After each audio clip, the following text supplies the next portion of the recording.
انت شغال اونلاين وبتبيع منتجات او خدمات ايا كان، بس بتعمل اعلانات ممولة بشكل مستمر على ايا كان البلاتفورم ايه، فيسبوك، انستجرام او غير كده.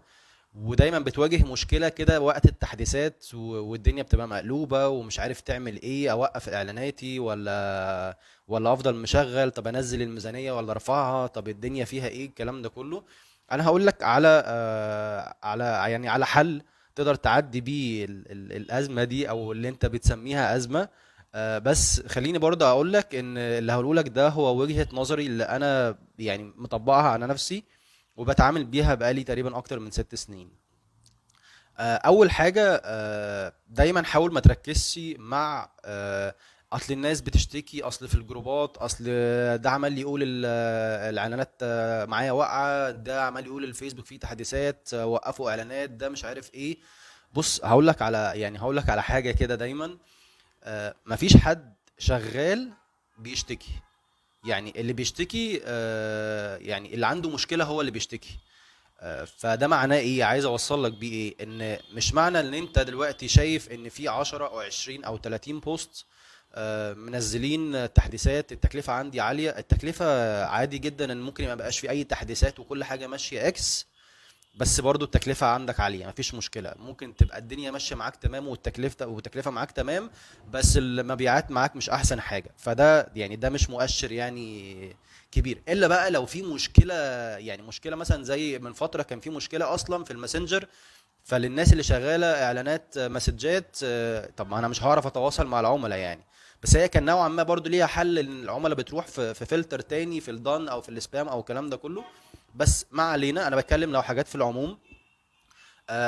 ما تركزش مع الحاجات دي، لان اللي انت شفته ده 20 30 40 واحد، 50 واحد، 100 واحد. تعال شوف في كام الف واحد بيعمل اعلانات في مصر على الفيسبوك وانستجرام مثلا.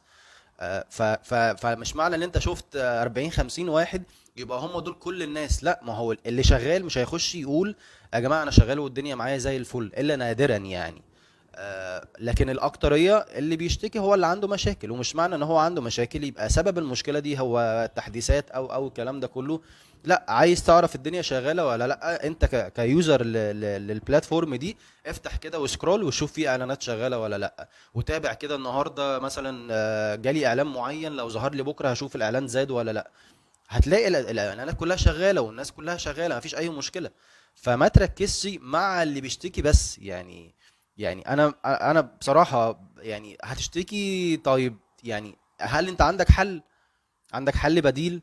لكن طب هل انت متأكد ان المشكلة اللي انت بتتكلم فيها دي سببها التحديث ده او سببها الكلام ده كله؟ طب لما الدنيا ما مش بيكون فيها اي تحديثات، ايه الاخبار؟ فدي اول حاجه، ان انت ما تركزش بس، عشان الموضوع ده بيشتت ناس كتير قوي.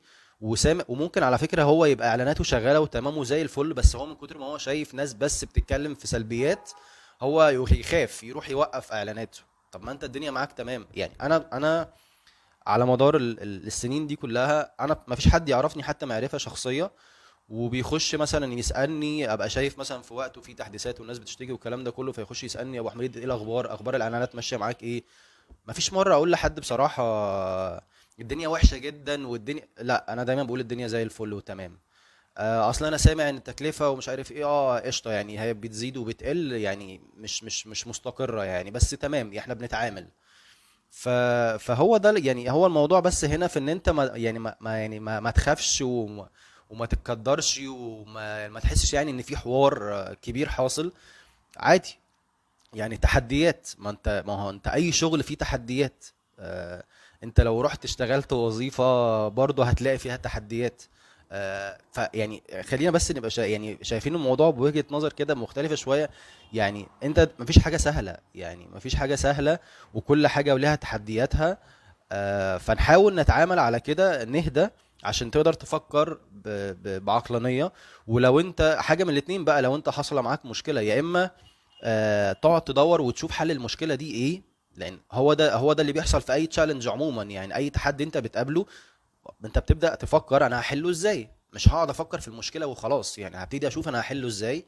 او لو انت مالكش خلق ومش عايز تضيع وقت ومجهود، شوف حد متخصص بيحل نوعيه المشاكل دي واديله فلوس يحل لك المشكله دي وخلص الموضوع. حساب عندك اتقفل، شوف حد يفتحه لك، بس طبعا يكون حد موثوق فيه.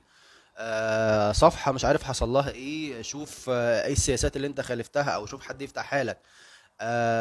حساب خلاص مش راضي يرجع، هات غيره واتعامل، يعني اتصرف وحل الموضوع، وتعامل على اساس كده وما تعطلش. ده طبيعي، هيفضل يحصل، ويعني بيحصل وهيفضل يحصل، ودايما في تحديثات. فما تتقدرش وما تتوترش كده، وحاول تتعامل وما تركزش مع السلبيات. دي نصيحتي ليك ولأي حد بيحصل معاه الموقف ده.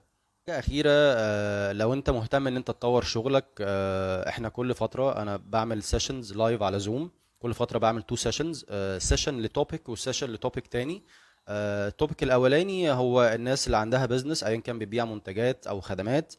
بنبدأ نتكلم ونشوف ازاي ممكن نقدر نزود المبيعات، ازاي نحسن نتائج الاعلانات، ايه هي المشاكل اللي بتواجهنا في الاعلانات. افكر ازاي في تسعير المنتج بتاعي، اظبط الويب سايت بتاعي ازاي. ده لو انت بالفعل عندك بزنس، سواء بتبيع منتج او خدمة. وتوبيك تاني في سيشن تانية دي بتبقى للناس اللي عايزة تفهم ايه هي الفرص اللي موجودة في السوق، عايزة يبقى عندها مصدر دخل، عايزه تشتغل فريلانسر، او عايزه حتى تعرف ايه هي المهارات المطلوبه في السوق واتعلمها منين، بحيث ان انا اقدر اتعلمها وانزل اشتغل في شركه او اشتغل وظيفه في اي حاجه، او حتى اعملها فريلانسر او اعمل الاثنين، يعني اشتغل كفريلانسر وفي نفس الوقت انزل كوظيفه. ايه هي فرص البيزنس او الاستثمار اللي ممكن الواحد، بس طبعا بنتكلم عن حاجات صغيره على سكيل صغير، يعني عشان بس محدش يفهم الاستثمار ده ان احنا بنتكلم في ارقام كبيره. لا، انا بتكلم اللي هو لو واحد معاه مبلغ وعايز ان هو يبتدي يشغله، يبقى عنده منه مصدر دخل. ايه هي الفرص المتاحة بريسك قليل، بوقت ايا كان، لو انت موظف او طالب تقدر تعملها وتبدأ تطور نفسك. اه مش هتعمل من بكرة الصبح ملايين، بس انت بتبني في حاجة هتدخلك دخل، هتزود دخلك. ايا كان بقى، يعني الفرص كتير وصعب الواحد يتكلم فيها في فيديو واحد.